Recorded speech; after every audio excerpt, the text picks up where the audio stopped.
Today we will learn about God calling Gideon to lead his army. This story can be found in God's holy word, in the book of Judges, chapter 6, verses 33 to 40.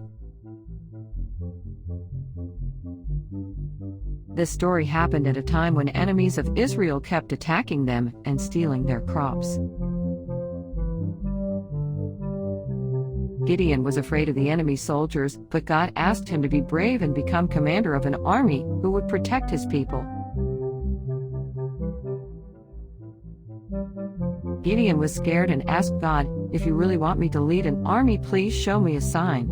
Look, I have a sheep fleece here, all dry and woolly. I will leave the fleece here on the ground for the night.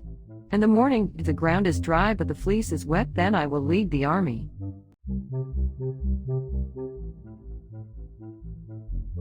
Sure enough, the next morning, Gideon felt the ground and it was dry. But when he lifted up the fleece, it was wet.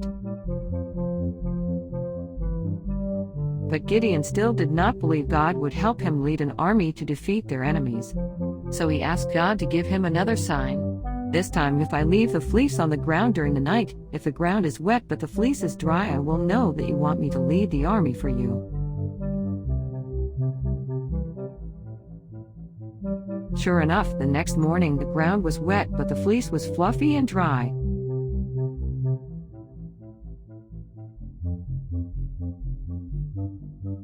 Gideon was now sure God wanted him to lead an army, so he got a sword and gathered soldiers.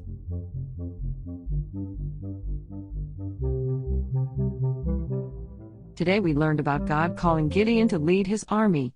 This story can be found in the book of Judges, chapter 6, verses 33 to 40.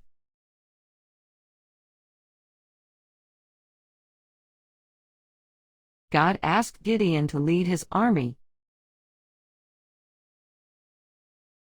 Gideon was afraid, but God asked him to be brave. Gideon asked God for a sign to be sure that God did want him to lead his army. It wasn't until God showed Gideon the second sign that Gideon believed God wanted him to lead his army. So Gideon did it. Thank you for listening to today's story. Remember that God created you for a purpose. Keep listening, keep growing, and keep trusting God so that you can do all He called you to do.